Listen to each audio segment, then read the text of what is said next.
Hello dear students, welcome to Radhika community of economics. आज हम discuss करेंगे गेम थ्योरी। नेट के पॉइंट ऑफ व्यू से बहुत ही इंपॉर्टेंट टॉपिक है, तो वीडियो पूरी ध्यान से देखना भाई।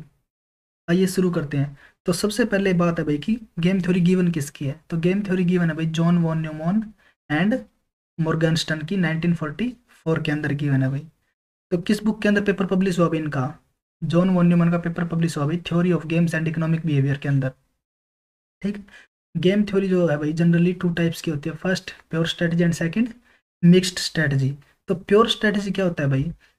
इससे पहले आपको पता होना चाहिए भाई कि डोमिनेंट स्ट्रेटजी क्या होता है, डोमिनेंट स्ट्रेटजी क्या होता है, ऑप्टिमल स्ट्रेटजी क्या होता है, और नेस इक्विलिब्रियम क्या होता है।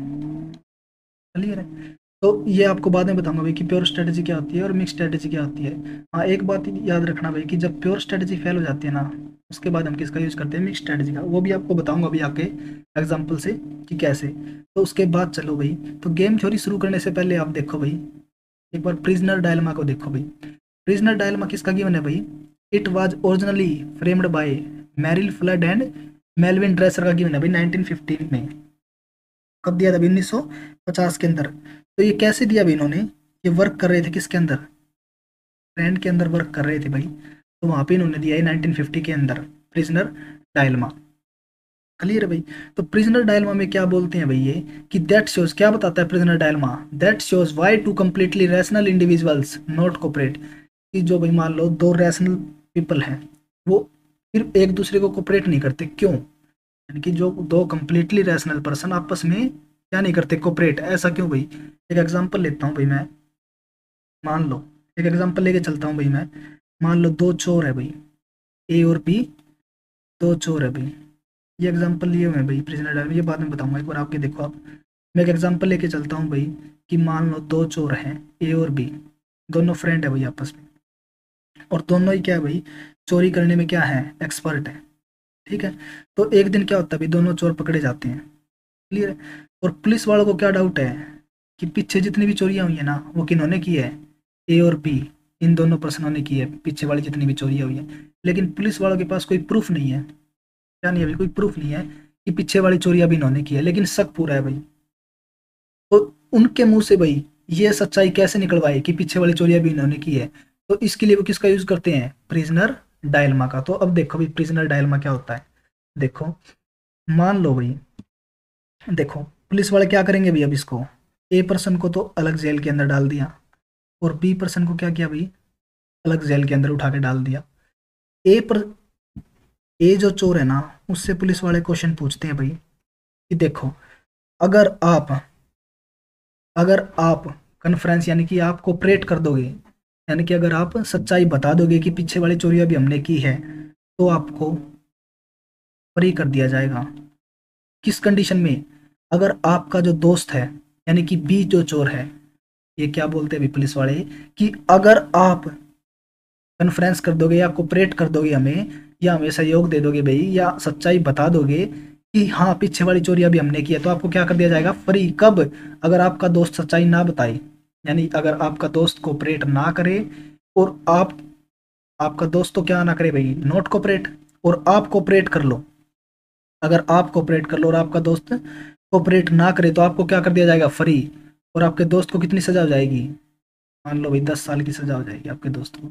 क्लियर है? और अगर इसी तरह अगर आप नॉट कोऑपरेट करो और आपका फ्रेंड कोऑपरेट कर ले, यानी कि आप सच्चाई ना बताओ लेकिन आपका फ्रेंड सच्चाई बता दे, तो आपके फ्रेंड को फ्री कर देंगे, और आपको कितनी सजा हो जाएगी? 10 साल की। ये क्वेश्चन पुट किए भाई। और क्या क्वेश्चन पुट किए कि अगर आप दोनों ही कोऑपरेट करते हो, यानी कि आप दोनों ही सच्चाई बता देते हो, ए चोर भी सच्चाई बता दे और बी चोर भी सच्चाई बता देते हो, तो दोनों को सजा होगी भाई 5-5 साल की, या मान लो भाई 1-1 साल की मान लो। कितनी भाई? हमने एग्जांपल में कितनी ली है? 1 मिनट भाई। Example, if both prisoner are not cooperate,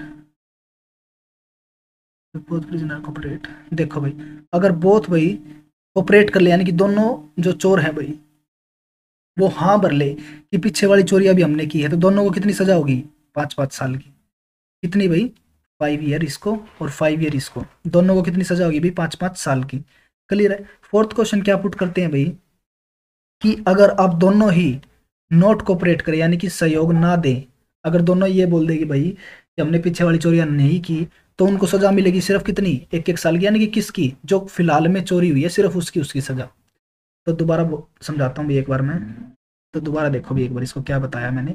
मान लो दो चोर थे, ए चोर और बी चोर, दोनों आपस में दोस्त थे भाई। एक दिन दोनों पकड़े गए भाई। तो पुलिस वाले क्या करते हैं भाई, ए चोर को अलग जेल में डाल दिया, बी को अलग जेल में डाल दिया। तो ए वाले से क्या क्वेश्चन पूछते हैं, और वही सेम क्वेश्चन किससे पूछते हैं, बी से भाई, लेकिन अलग अलग। दोनों को क्या रखा हुआ भाई, अलग अलग जेल के अंदर, और दोनों से अलग अलग क्वेश्चन पूछा है भाई। यानी कि क्वेश्चन सेम पूछे लेकिन दोनों एक स्थान पे नहीं, अलग अलग हैं। तो ए से क्या क्वेश्चन पूछे भाई, कि अगर आप हाँ भर लोगे, अगर आप सच्चाई बता दोगे कि पीछे वाली चोरी अभी मैंने की है, तो आपको फ्री कर दिया जाएगा। किस कंडीशन में, अगर आपका दोस्त नॉट कोऑपरेट, यानी कि अगर आपका दोस्त सच्चाई ना बताए या कॉन्फ्रेंस यानी कोऑपरेट ना करे, यानी कि हमें सहयोग ना दे, तो उस कंडीशन में आपको तो क्या कर देंगे, फ्री। फर्स्ट कंडीशन तो ये। सेकंड कंडीशन क्या बताते हैं ए को, कि अगर आप नॉट कोऑपरेट करो और आपका फ्रेंड कोऑपरेट करते, यानी कि अगर आप तो सच्चाई ना बताओ और आपका फ्रेंड सच्चाई बता दे, तो आपको तो कितनी सजा होगी, 10 साल की, और आपके फ्रेंड को फ्री कर दिया जाएगा। क्लियर है। और थर्ड क्या कंडीशन बताता है, कि अगर आप दोनों ही कोऑपरेट करते हो, आप भी सच्चाई बता दो और वो भी सच्चाई बता दे, तो दोनों को कितनी सजा होगी, 5-5 साल की। और फोर्थ वो क्या बोलता है भाई, कि अगर आप दोनों ही नॉट कोऑपरेट, यानी कि कोई भी आना भरे कि पीछे वाली चोरी हमने की है, तो दोनों को कितनी सजा होगी, 1-1 साल की। यानी कि करंट में जो चोरी हुई है सिर्फ उसी की सजा मिलेगी भाई। क्लियर है। और यही सेम चारों क्वेश्चन किसके सामने रखते हैं भाई, बी पर्सन के सामने। क्या क्वेश्चन, कि अगर ए कोऑपरेट करता है, अगर ए कोऑपरेट करता है और आपको बी कोऑपरेट नहीं करता, यानी कि बी सच्चाई ना बताए, ए सच्चाई बता दे, तो ए को फ्री कर दिया जाएगा और बी को 10 साल की। सेकंड क्या क्वेश्चन पुट करते हैं, कि अगर बी कोऑपरेट कर दे और ए कोऑपरेट ना करे, तो बी को तो फ्री कर दिया जाएगा और ए को 10 साल की सजा। थर्ड क्या बोलते हैं, कि अगर दोनों ही कोऑपरेट कर ले, यानी कि दोनों ही सच्चाई बता दे कि हमने चोरियां की हैं, तो दोनों को 5-5 साल की सजा हो जाएगी। फोर्थ क्या बोलते हैं, कि अगर दोनों ही नॉट कोऑपरेट करे, तो उस कंडीशन में क्या हुआ, यानी कि दोनों ही अगर ये बोलते हैं कि पीछे वाली चोरी हमने नहीं की, तो दोनों को कितनी सजा होगी, 1-1 साल की। क्लियर है। तो इस कंडीशन में जो है, ए पर्सन और बी पर्सन क्या करेंगे, यहाँ पे सिस्टम किससे जुड़ा हुआ भाई, सेल्फ इंटरेस्ट से। अरे सेल्फ इंटरेस्ट से सिस्टम जुड़ा हुआ है ना, यानी कि दोनों खुद की सोचेंगे भाई। देखो मैं भी इसको मैट्रिक्स में कन्वर्ट करते हुए इसको देखो, यहाँ पे लिख भी रखा भी देखो, क्या एग्जांपल लिया भाई हमने, if prisoner A and B are cooperate, यानी कि अगर दोनों ही प्रिजनर जो हैं वो कोऑपरेट कर लें, तो कितनी सजा होगी दोनों को, 5-5 साल की।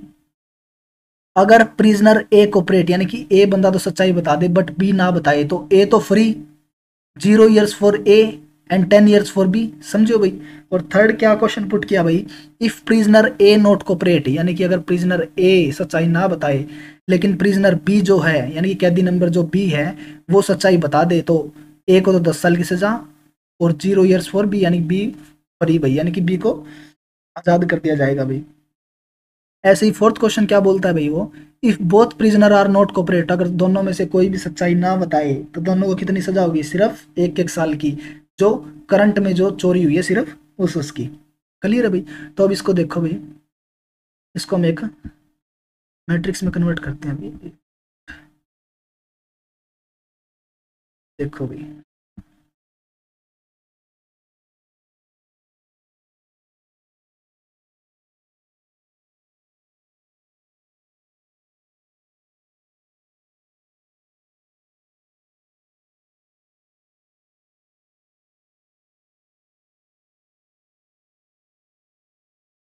देखो भाई, यहाँ पे मैं ले रहा हूँ भाई ए बंदे को, यानी कि ए नंबर चोर, और यहाँ पे मैं ले रहा हूँ भाई बी नंबर चोर, ठीक है।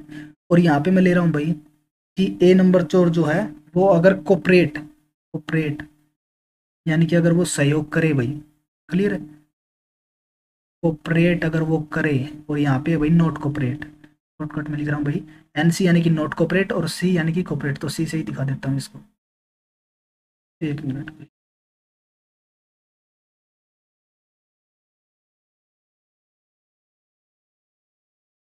तो देखो भाई, कोऑपरेट नॉट कोऑपरेट, तो अब देखो भाई, अगर ए बंदा कोऑपरेट कर ले और बी नॉट कोऑपरेट करे, यहाँ पे कोऑपरेट नॉट कोऑपरेट।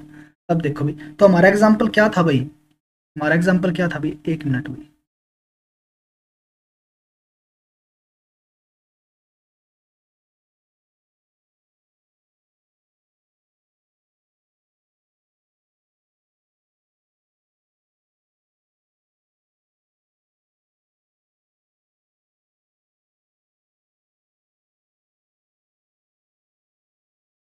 मान लो भाई, अगर ए बंदा कोऑपरेट कर ले और बी बंदा, दोनों अगर कोऑपरेट करे यानी कि दोनों अगर सच्चाई बताते तो दोनों को कितनी सजा होगी, क्या एग्जांपल लिया था, 5-5 साल की भाई। दोनों को कितनी सजा होगी, देखो ये जो नीचे है ना, ये तो किसकी है, ए की, और ये ऊपर जो है वो किसकी है, बी की भाई। क्लियर भाई। तो अब देखो भाई, अगर दोनों कोऑपरेट कर ले तो दोनों को कितनी सजा, 5-5 साल की। अगर ए बंदा कोऑपरेट करे और बी कोऑपरेट ना करे, यानी कि अगर ए बंदा तो हाँ भर ले कि पीछे वाली चोरी मैंने की है, हमने की है यानी कि, और बी अगर ना भरे तो ए को तो क्या कर दिया जाएगा, भरी, और बी को कितनी सजा हो जाएगी, 10 साल की। समझियो भाई। इसी तरह अगर ए बंदा नॉट कोऑपरेट, यानी कि ए बंदा तो सच्चाई बताए ना, लेकिन बी जो प्रिजनर है वो सच्चाई बता दे, तो कितनी सजा होगी, तो बी को क्या कर दी मिलेगा भाई, यानी कि ए को तो 10 साल की सजा और बी को क्या कर दिया जाएगा, ठीक। समझो भाई, अगर ए सच्चाई ना बताए बी सच्चाई बता दे तो ए को 10 साल की सजा और बी को फ्री कर दिया जाएगा भाई। इसी तरीके से अगर दोनों को नॉट कोऑपरेट, यानी कि अगर दोनों ही सच्चाई ना बताए तो दोनों को कितनी सजा, 1-1 साल की। समझो भाई इतना। क्लियर है भाई। तो ये पे ऑफ मैट्रिक्स हो गई भाई, इन दोनों की पे ऑफ मैट्रिक्स हो गई भाई। क्लियर है। अब आगे देखो भाई, तो देखो ये एग्जांपल भाई मैं लेके भी चला हूँ। देखो देखो जैसे ये एग्जांपल है भाई, देखो ये गूगल से उठाए हुए हैं भाई डायरेक्ट एग्जांपल, कि प्रिजनर एक्स कन्फ्रेंस करे, रिमेन साइलेंट यानी कि सच्चाई ना बताए, और एक है ये भाई सहयोग कर दे पुलिस वालों का, तो क्या होगा, 5 ईयर फॉर ईच। इसी तरीके से देखो क्या एग्जांपल है भाई ये, और ये हमने चेंज कर दिया क्या, 5-10, चलो कोई बात नहीं भाई। देखो तो इसमें क्या दिखा रखा है भाई इसने, 5 ईयर फॉर ईच, अगर दोनों कॉन्फ्रेंस करे तो 5 साल, एक साइलेंट रहे तो 0-20, ऐसे भाई, ऐसे नीचे भी एग्जांपल लिया हुआ भाई, इनको सोल्व करेंगे भाई बाद में हम। एक बार इसको देखो भाई हमारे एग्जांपल को, तो ये एग्जांपल है भाई हमारा। अब देखो भाई ध्यान से देखना भाई। तो अब क्या है भाई, देखो अब क्वेश्चन पुलिस वालों ने दोनों के सामने सेम क्वेश्चन रखे भाई, तो इस कंडीशन में ए पर्सन क्या करेगा वो देखना है भाई हमें, कि अगर ऐसी कंडीशन आ जाए तो ए पर्सन, या मान लो भाई अगर हम खुद होते ऐसी कंडीशन में तो हम क्या करते भाई। यहाँ पे सिस्टम जो किससे जुड़ा हुआ है, सेल्फ इंटरेस्ट से, यानी कि सेल्फ इंटरेस्ट से जुड़ा हुआ भाई। तो अब देखो भाई, तो ए बंदा भी सिचुएशन में क्या करेगा, सेम क्वेश्चन पूछे हैं, तो ए सोचता है भाई अपने माइंड में कि अगर बी जो चोर है यानी कि उसका जो दोस्त है वो कॉन्फ्रेंस करे तो मैं क्या करूं। समझो भाई, कि अगर वो कॉन्फ्रेंस करे तो मैं क्या करूं, कॉन्फ्रेंस करूं या ना करूं, करूंगा तो 5 साल की सजा, ना करूंगा तो कितनी सजा, 10 साल की। तो ए पर्सन को किस में फायदा हुआ भाई, कॉन्फ्रेंस करने में। किस में फायदा हुआ भाई, कॉन्फ्रेंस करने में। इसी तरीके से अगर बी पर्सन नोट कॉन्फ्रेंस करे, अगर बी पर्सन नोट कॉन्फ्रेंस करे यानी कि सहयोग ना दे, सच्चाई ना बताए, तो मैं बताऊं या ना बताऊं, बताऊंगा तो फ्री, अगर मैं बता दूंगा तो मैं तो फ्री हो जाऊंगा, अगर नहीं बताऊंगा तो मुझे 1 साल की सजा। इस कंडीशन में भी उसको किस में फायदा है, बताने में। समझ रहे हो ना, सेकंड कंडीशन में भी उसको किस में फायदा है, कन्फ्रेंस करने में भाई। दोबारा देखो, बस यही बात है भाई, समझने की लॉजिक यहीं पर है सारा।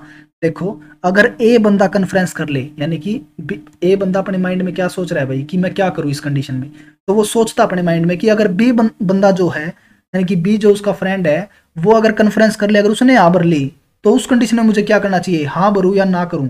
तो अगर हाँ भरूंगा तो 5 साल की सजा, और अगर ना करूंगा तो 10 साल की। तो किस में फायदा है, कन्फ्रेंस करने में, तो सी लिख दिया। क्लियर। इसी तरीके से अगर बी जो बंदा है वो नोट कन्फ्रेंस करे, तो ये सोचता है मैं करूं या ना करूं, करूंगा तो फ्री हो जाऊंगा और नहीं करूंगा तो 1 साल की सजा। तो भी इसको किस में फायदा है, करने में। तो ए जो ए जो कैदी है भाई, यानी कि ए जो चोर है, उसको हर कंडीशन में किस चीज में फायदा है, कन्फ्रेंस करने में, यानी कि सहयोग करने में, पुलिस वालों का सहयोग करने में उसको फायदा है भाई हर कंडीशन में। ठीक है। तो ए बंदा यहाँ पे क्या चूज करेगा भाई, कन्फ्रेंस करना। क्यों, क्योंकि सिस्टम किससे जुड़ा हुआ है, सेल्फ इंटरेस्ट से।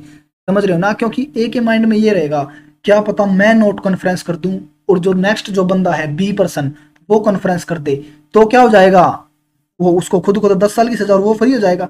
समझ रहे हो ना? तो यहाँ पे सिस्टम किससे जुड़ा हुआ है? सेल्फ इंटरेस्ट से। समझ रहे हो? तो इस कंडीशन में ये क्या किसको चूज करेगा भाई? ए किसको चूज करेगा भाई? कन्फ्रेंस करना को। क्लियर है भाई? और इसी को तो प्रिजनर डायलेमा बोलते हैं कि दो रैशनल पर्सन जो हैं वो रैशनल होते हुए भी आपस में कोऑपरेट नहीं करते। समझ रहे हो ना? आपस में कोऑपरेट क्यों नहीं करते? क्यों? क्योंकि सिस्टम यहाँ पे किससे जुड़ा होता है? सेल्फ इंटरेस्ट से। समझो भाई?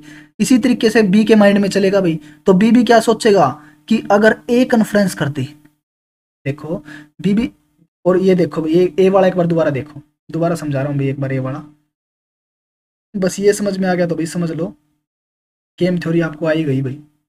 देखो क्या सिचुएशन है भाई कि अगर ए बंदा कन्फ्रेंस कर, ए बंदे के माइंड में क्या चल रहा है भाई, अब मैं क्या करूं इस सिचुएशन में? तो वो क्या सोचता है भाई माइंड में कि अगर बी बंदा कन्फ्रेंस करे तो मैं कन्फ्रेंस करूं यानी कि सहयोग दूं या ना दूं। सहयोग दूंगा तो 5 साल की सजा, अगर नहीं दूंगा तो 10 साल की सजा। तो किस में फायदा उसको? कन्फ्रेंस करने में।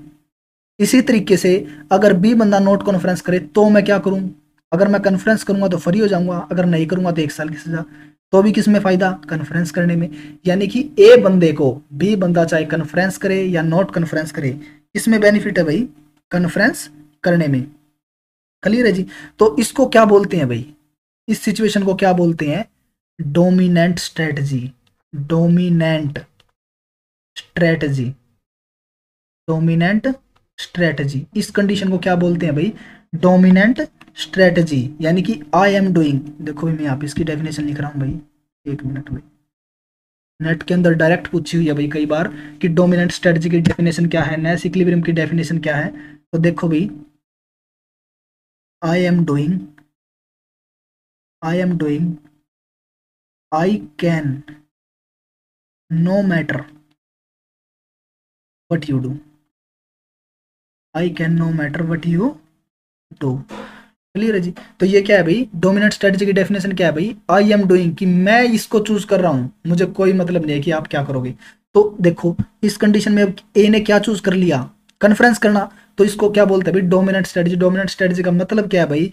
कि ए बंदा अपने ऑप्टिमल स्ट्रेटजी यानी कि अपने ऑप्टिमल सॉल्यूशन पे आ गया भाई, कि बी बंदा चाहे अब कुछ भी करे, ए बंदा किसको चूज करेगा? कन्फ्रेंस करने को।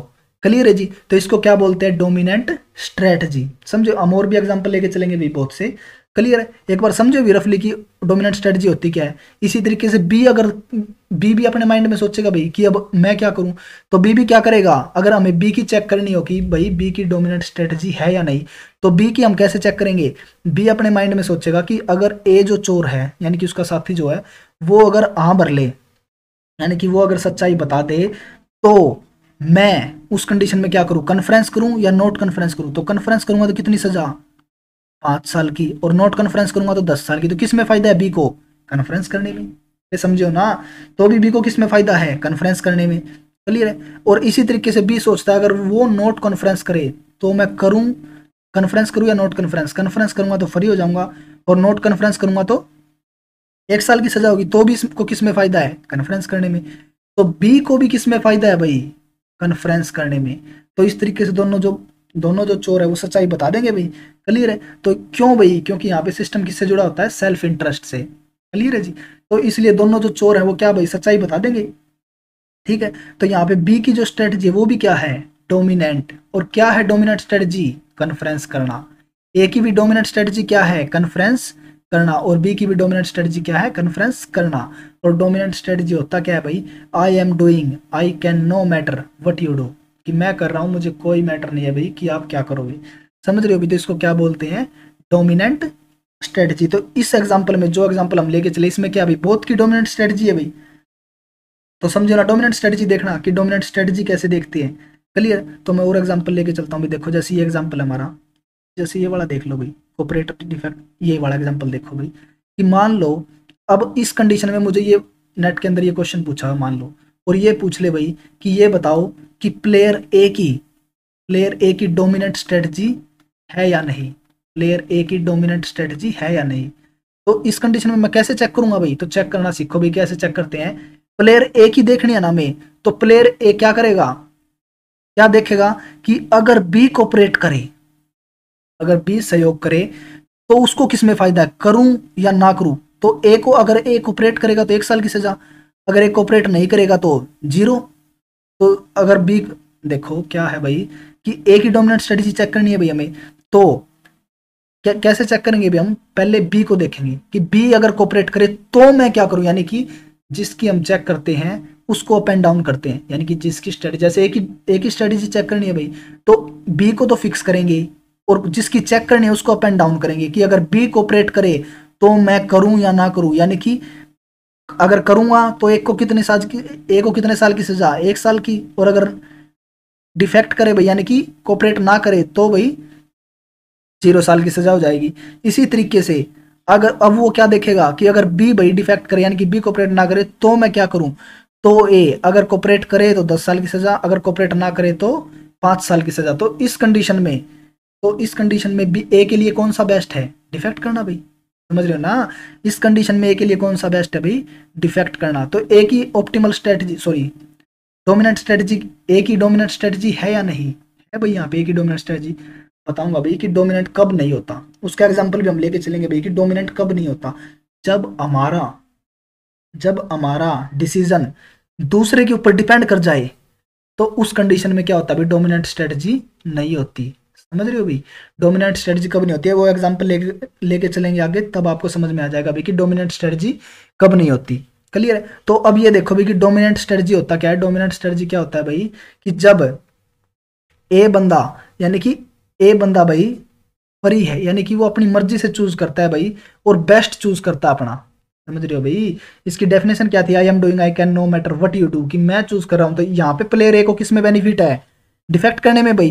क्लियर है। तो प्लेयर ए की तो क्या है, डोमिनेंट है भाई यहाँ पे। इसी तरीके से हम प्लेयर बी की चेक करेंगे, तो प्लेयर बी की कैसे चेक करेंगे भाई हम, अब क्या मान लेते हैं हम, देखो क्या मान ले, कैसे चेक करेंगे प्लेयर बी की, कि अगर ए बंदा कोऑपरेट करे तो मैं कोऑपरेट करूं या डिफेक्ट करूं। तो कोऑपरेट करूंगा तो 1 साल की सजा, अगर डिफेक्ट करूंगा तो 0। तो किस में फायदा है, बी को, डिफेक्ट करने में। इसी तरीके से अगर ए बंदा डिफेक्ट करे तो मैं क्या करूं, कोऑपरेट या डिफेक्ट करूं, तो इसमें भी किसके में फायदा है, इसको डिफेक्ट करने में। तो यहाँ यानी कि यहाँ पे बी को किस में फायदा है भाई, डिफेक्ट करने में। यानी कि ए बंदा चाहे कुछ भी करे उसको किस में फायदा है, डिफेक्ट करने में भाई।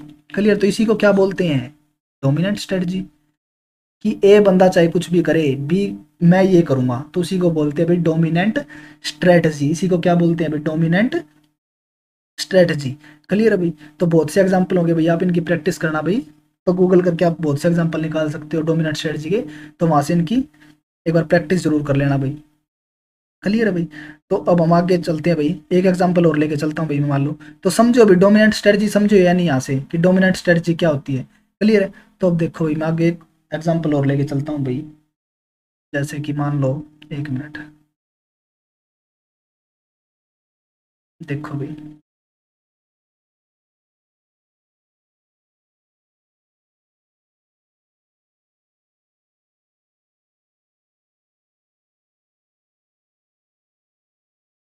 देखो भाई, यहाँ पे मान लो ए फार्म, एग्जांपल चेंज करो, हम यहाँ पे मान लो भाई बी फार्म है भाई कोई। क्लियर है जी। यहाँ पे ए फार्म है, यहाँ पे बी फार्म है। तो मैं लेके चलता हूँ एग्जांपल, मान लो ये एडवर्टाइज कर रहा है, ये नोट एडवर्टाइज कर रहा है। क्लियर। ये एडवर्टाइज कर रहा है, ये नोट एडवर्टाइज कर रहा है। ठीक है जी। तो अब देखिए, मान लो भाई अगर ए एडवर्टाइज करे और बी भी एडवर्टाइज करे, तो मान लो ए को प्रॉफिट है 10 का, बी को प्रॉफिट है 5 का यहाँ पर, और यहाँ पे प्रॉफिट है भाई मान लो 6 का, 7 का, यहाँ पे प्रॉफिट है मान लो 13 का, 0 का, तो यहाँ पे प्रॉफिट है मान लो 18 का और 2 का, कुछ भी मान लो भाई। अब देखो भाई, ये क्या एग्जांपल लिया भाई, ये कि देखो क्या सिचुएशन है ये, कि अगर फर्म ए एडवर्टाइज करे, देखो फर्म, ये सिचुएशन है भाई कि अगर फर्म ए एडवर्टाइज करेगी तो कितना बेनिफिट, 10 का, कब, अगर बी भी एडवर्टाइज करे। अगर फर्म ए नोट एडवर्टाइज करे, समझो ना इसका मतलब क्या है, NAD, यानी कि नोट एडवर्टाइज, और ये इसका मतलब क्या भाई, एडवर्टाइज, एडवर्टाइजमेंट भाई, समझते हो ना इकोनॉमिक्स के अंदर एडवर्टाइजमेंट, नोट एडवर्टाइजमेंट। क्लियर है जी। तो देखो, अगर फर्म ए एडवर्टाइजमेंट करे, अगर फर्म ए एडवर्टाइजमेंट करे और बी भी एडवर्टाइजमेंट करे, तो ए को कितना बेनिफिट होगा? 10 का। ये क्या लेके चला हूँ भाई मैं? प्रॉफिट लेके चला हूँ। ये मेरे क्या है भाई? प्रॉफिट। ठीक है। ये लॉस भी दे सकता है भाई आपको एग्जाम में, तो हम यहाँ पे क्या लेके चले? प्रॉफिट को। तो इस सिचुएशन में मुझे ये देखना है भाई कि ए बंदा क्या करे, ए बंदा क्या करे, वो एडवर्टाइजमेंट करे या एडवर्टाइजमेंट ना करे। तो गेम थ्योरी मुझे क्या बताती है? स्ट्रेटेजी। गेम थ्योरी का काम ही क्या है भाई? स्ट्रेटेजी बताना, कि अगर सिचुएशन ऐसी आ जाए तो उस सिचुएशन में बंदा किसको चूज करे। क्लियर है। तो गेम ऑप्टिमल स्ट्रेटेजी बताता भी हमें गेम थ्योरी। तो देखो भाई, इस सिचुएशन में ए बंदा क्या करेगा, तो सबसे पहले मैं ए की चूज कर, ए की देखता हूँ भाई कि ए बंदे को किस में बेनिफिट है। तो देखते हैं भाई, ए बंदे की चेक, एक बंदे की चेक करता हूँ भाई मैं पहले कि ए बंदे को किस में बेनिफिट है। तो देखो, ए अब अपने माइंड में क्या सोचेगा कि अगर बी जो है वो एडवर्टाइजमेंट करे, तो ए एडवर्टाइजमेंट करेगा तो कितना बेनिफिट? 10 का। मैं कलर चेंज कर रहा हूँ, 1 मिनट। अगर ए एडवर्टाइजमेंट, अगर बी एडवर्टाइजमेंट करे, तो ए बंदा एडवर्टाइजमेंट करे या ना करे। तो ये देखो, ये स्टार्टिंग में है ना, ये तो किसके? ए के। और जो बाद में लिखे वो किसके लिखे हैं मैंने? बी के। क्लियर है। या इनके बीच में आप ऐसे एरो लाइन से भी अलग कर सकते थे भाई इनको। ठीक है। तो देखो कि अगर ए बंदा, सॉरी, अगर बी बंदा एडवर्टाइजमेंट करे तो ए क्या करे? मैं ए की चेक कर रहा हूँ ना, तो ए की कैसे चेक करूंगा? बी को स्टेबल करके और खुद को अप एंड डाउन करूंगा। तो अगर बी बंदा एडवर्टाइजमेंट कर रहा है, तो ए बंदा क्या करे? एडवर्टाइजमेंट करे तो 10 का प्रॉफिट, अगर एडवर्टाइजमेंट ना करे तो 6 का प्रॉफिट। तो किस में फायदा है ए को? अगर बी एडवर्टाइजमेंट करे तो ए को किस में फायदा है? एडवर्टाइजमेंट करने में। समझ रहे हो भाई? इसी तरीके से अगर बी नॉट एडवर्टाइजमेंट करे, बी नॉट एडवर्टाइजमेंट करे, तो ये क्या करे? अगर एडवर्टाइजमेंट करे तो 13 का प्रॉफिट, अगर एडवर्टाइजमेंट ना करे तो 18 का फायदा। तो यहाँ पे बी, ए को किस किस में फायदा है भाई? नॉट एडवर्टाइजमेंट करने में। यहाँ पे ए को किस में फायदा है? नॉट एडवर्टाइजमेंट करने में। अरे समझियो ना। देखो, अगर बी बंदा एडवर्टाइजमेंट करे तो ए बंदा एडवर्टाइजमेंट करे या ना करे, तो क्या करे? करे भाई एडवर्टाइजमेंट। क्यों? क्योंकि एडवर्टाइजमेंट करेगा तो 10 का प्रॉफिट, नहीं करेगा तो 6 का। तो इस सिचुएशन में क्या करने में फायदा है ए को? एडवर्टाइजमेंट करना। और इसी तरीके से अगर बी बंदा नोट एडवर्टाइजमेंट करे, तो ए बंदा अगर एडवर्टाइजमेंट करे तो 13 का प्रॉफिट, अगर ना करे तो 18 का प्रॉफिट। तो किस में फायदा? ना करने में। क्लियर है। तो यहाँ पर ए की जो स्ट्रेटजी है वो किसके ऊपर डिपेंड कर गई भाई? बी के ऊपर। यानी कि ए का जो डिसीजन है वो डिपेंड कर गया किसके ऊपर? बी के ऊपर डिपेंड कर गया भाई। क्यों? क्योंकि अगर बी वाला एडवर्टाइजमेंट करे तो ए को एडवर्टाइजमेंट करने में फायदा, अगर बी वाला नोट एडवर्टाइजमेंट करे तो ए को नोट एडवर्टाइजमेंट करने में फायदा भाई। तो यहाँ पे अगर सिचुएशन हो जाए ये, तो इस सिचुएशन में ए की क्या नहीं है? डोमिनेंट स्ट्रेटजी नहीं है। अगर ऐसी सिचुएशन क्रिएट हो जाए तो वहां पे बोलते हैं भाई कि ए की डोमिनेंट स्ट्रेटजी नहीं है। क्लियर है। तो क्यों? क्योंकि ए का डिसीजन जो वो डिपेंड कर गया भाई। जब आपका डिसीजन जो है डिपेंड कर जाए दूसरे के ऊपर, तो उस कंडीशन में डोमिनेंट स्ट्रेटजी नहीं होती। तो यहाँ पे आप एग्जांपल से चेक करके बता सकते हो ना। हम करेंगे भाई, प्रीवियस ईयर क्वेश्चन भी डिस्कस करेंगे पार्ट नंबर 2 में भाई गेम थ्योरी के। तो देखो भाई, तो ए को अब क्या करना है भाई? तो ए की यहाँ पे क्या स्ट्रेटजी है? डोमिनेंट तो नहीं है भाई। तो डोमिनेंट नहीं है, क्यों? क्योंकि उसका डिसीजन किसके ऊपर डिपेंड है? बी के ऊपर। अगर बी एडवर्टाइजमेंट करे तो एडवर्टाइजमेंट करने में फायदा, अगर बी नॉट एडवर्टाइजमेंट करे तो नॉट एडवर्टाइजमेंट करने में फायदा। तो अब बी वाला देखो भाई क्या करेगा। अब बी वाला, हम बी की चेक करते हैं भाई। तो मैं बी की चेक कर रहा हूँ कि भाई बी को क्या करना चाहिए सिचुएशन में।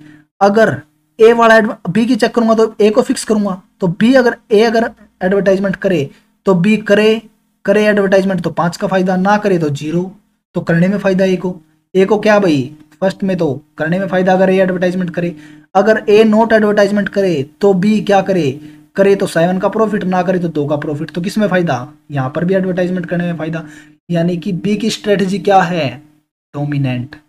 बी की स्ट्रेटजी क्या है भाई? डोमिनेंट। डोमिनेंट क्यों है? क्योंकि ए बी जो व्यक्ति है वो अपना डिसीजन ले सकता है। समझ रहे हो ना? डिपेंड नहीं है भी उसका डिसीजन, यानी कि बी अपना डिसीजन इंडिपेंडेंटली, यानी कि इंडिपेंडेंटली डिसीजन अपना ले सकता है।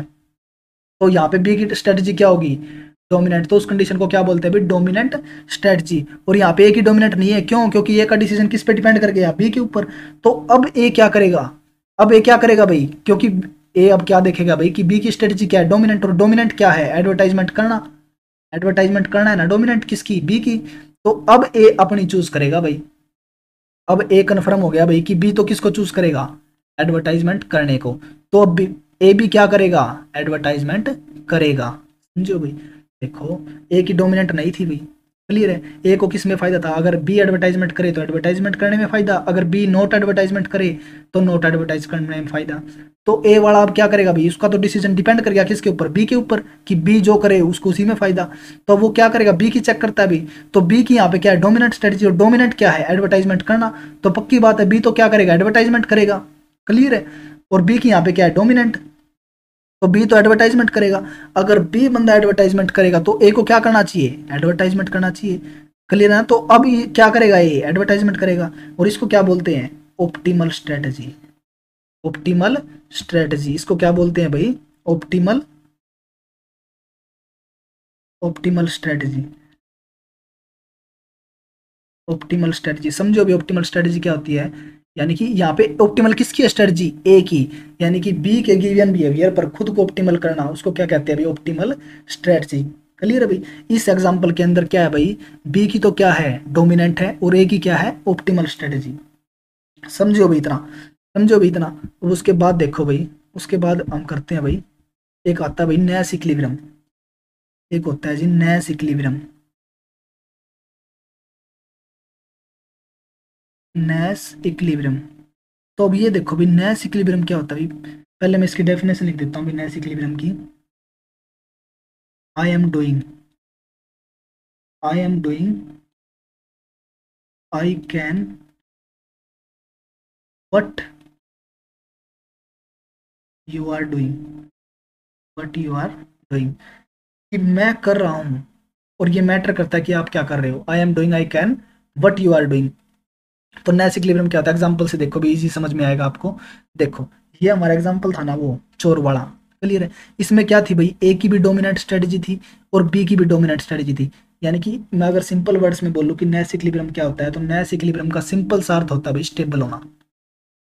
क्या मीनिंग है भाई, स्टेबल होना, यानी कि जब भी दो बंदे, यानी कि कोई भी मान लो अगर कोई फर्म है, जैसे भाई, अरे आजकल तो क्वेश्चन पूछते हैं भाई नेट के अंदर कि अगर कुरनोट मॉडल है, अगर ओलिगोपोली मॉडल थे ना, डियोपोली के मॉडल्स, तो डियोपोली मॉडल्स के अंदर क्या था, कुरनोट का मॉडल है मान लो, तो ये पूछता है भी क्वेश्चन कि कुरनोट का जो मॉडल है, यानी कि कुरनोट का जो मॉडल है वो नैश इक्विलिब्रियम है या नहीं उसके अंदर, तो उसके अंदर नैश इक्विलिब्रियम है। क्यों है, क्योंकि लास्ट में क्या डिसीजन आता है भाई, उसका रिजल्ट निकल के, लास्ट में उसका रिजल्ट निकल के आता है भाई कि बोथ फर्में जो हैं, जैसे भैया कि बोथ जो फर्में हैं वो क्या करेंगी भाई, यानी कि ये मान लो ए फर्म पहले मार्केट में आई, तो वो कितना प्रोड्यूस करेगी, इसका हाफ। उसके बाद क्या होगा भाई, बी फर्म कितना प्रोड्यूस करेगी, हाफ का हाफ प्रोड्यूस करेगी भाई। बी फर्म कितना प्रोड्यूस करेगी, हाफ का हाफ प्रोड्यूस करेगी। ऐसे ही इनके अंदर वार चलता रहता है भाई, और एटलीस्ट बोथ फर्में कितना प्रोड्यूस करती है, 1/3, 1/3, क्लियर है। तो दोनों फर्में स्टेबल हो जाती है ना एक पॉइंट के ऊपर आकर, समझ रहे हो ना, दोनों फर्में एक पॉइंट के ऊपर आकर क्या हो जाती है, स्टेबल। तो जब स्टेबल हो, यानी कि ओलिगोडियोपोली मॉडल के अंदर जिस भी मॉडल में अगर फर्म स्टेबिलिटी को शो करती है, तो उसी फर्म के अंदर, उसी मॉडल के अंदर क्या है, नैश इक्विलिब्रियम है भाई। तो इसको भी डिस्कस करेंगे भाई हम कल, क्लियर अभी जब नेक्स्ट पार्ट करेंगे भाई इसका।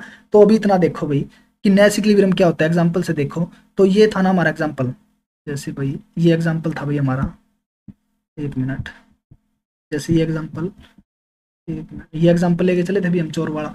तो इसमें क्या था भाई, ए की भी डोमिनेंट स्ट्रेटजी थी, बी की भी डोमिनेंट स्ट्रेटजी थी। तो दोनों जो हैं वो किस में फायदा था, दोनों को कॉन्फ्रेंस करने में, यानी कि दोनों बंदे जो हैं वो इस पॉइंट से हिलेंगे नहीं, तो उसको क्या बोलते हैं, नैश इक्विलिब्रियम। यानी कि नैश इक्विलिब्रियम जब दोनों जो पर्सन है वो एक ही स्ट्रेटजी पे अड़े रहे, यानी कि स्टेबल हो जाए, तो उसको क्या बोलते हैं भाई, नैश इक्विलिब्रियम, क्लियर है।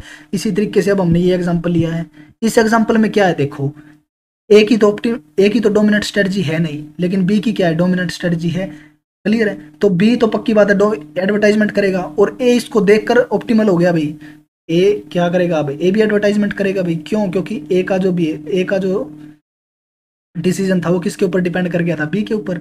तो अब बी ने चूज कर लिया बी की वो एडवर्टाइजमेंट करेगा, तो ए भी अब किसको चूज करेगा, एडवर्टाइजमेंट करने को, क्यों, क्योंकि उसका एडवर्टाइजमेंट करने में फायदा है, क्लियर है। तो इस कंडीशन में भी क्या है भाई, नैश इक्विलिब्रियम है, क्यों, क्योंकि इस सिचुएशन में भी जो दोनों फर्म है वो अपने डिसीजन पे स्टेबल रहेंगी भाई, क्लियर। इस सिचुएशन में भी क्या होगा भाई, स्टेबिलिटी होगी। तो यहाँ पे भी क्या है भाई, नैश इक्विलिब्रियम है। तो एक बात याद रखना भाई, क्या भाई, कि जब बोथ फर्म हो या बोथ कंज्यूमर हो, बोथ प्रोड्यूसर हो, मान लो ए और बी दो प्रोड्यूसर हैं, अगर बोथ की डोमिनेंट स्ट्रेटजी है, क्या बोल रहा हूँ भाई मैं, डोमिनेंट है भाई बोथ की स्ट्रेटजी, तो नैश इक्विलिब्रियम पक्का है।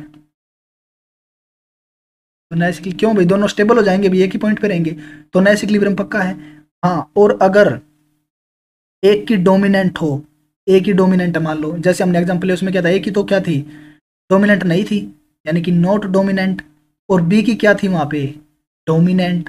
क्लियर है, तो उस कंडीशन में भी क्या होगा, नैश इक्विलिब्रियम पक्का, नैश इक्विलिब्रियम होगा भाई उस कंडीशन में भी, ये समझे हो ना, उस कंडीशन में भी क्या होगा, नैश इक्विलिब्रियम होगा भाई। क्लियर है, जब बोथ की डोमिनेंट हो तो भी नैश इक्विलिब्रियम होगा, और जब एक की डोमिनेंट हो और दूसरे की नॉट डोमिनेंट हो तो भी नैश इक्विलिब्रियम होगा भाई। क्लियर है, तो सिचुएशन क्या हो गई भाई, कि जहां पर दोनों की डोमिनेंट हो, जहां पर बोथ की स्ट्रेटेजी डोमिनेंट हो, वहां नैश इक्विलिब्रियम पक्का होगा भाई। समझो ना क्या बोल रहा हूँ, कि जहां पर दोनों की डोमिनेंट हो वहां पर नैश इक्विलिब्रियम पक्का होगा, लेकिन ये जरूरी नहीं है क्या, कि जहां पर नैश इक्विलिब्रियम होगा वहां पर बोथ की क्या हो, डोमिनेंट हो। दोबारा देखो मैं क्या बोल रहा हूँ, कि जहां पर बोथ की डोमिनेंट होगी वहां पर पक्का मिलेगा नैश इक्विलिब्रियम, जहां पर बोथ की डोमिनेंट है वहां पर नैश इक्विलिब्रियम पक्का होगा भाई। लेकिन ये जरूरी नहीं है कि जहां पे नैश इक्विलिब्रियम हो वहां पे बोथ की डोमिनेंट हो, क्यों, क्योंकि एक की डोमिनेंट भी हो सकती है और दूसरे की ऑप्टिमल हो सकती है। समझो भाई, तो ये क्या था भाई, नैश इक्विलिब्रियम भाई। क्लियर है भाई, तो और एग्जांपल लेके आ भाई एक आधा, तो आज हम इतना ही डिस्कस करेंगे भाई, उसके बाद हम डिस्कस करेंगे भाई इसका सेकंड पार्ट। क्लियर भाई, और उसमें हम डिटेल में डिस्कस करेंगे आगे, यूजीसी नेट के अंदर से जितने क्वेश्चन आए हुए भी उठाएंगे भाई, और आगे भी डिस्कस करेंगे भाई इसको। आई होप आप सभी को समझ में आ गया भाई। Thank you.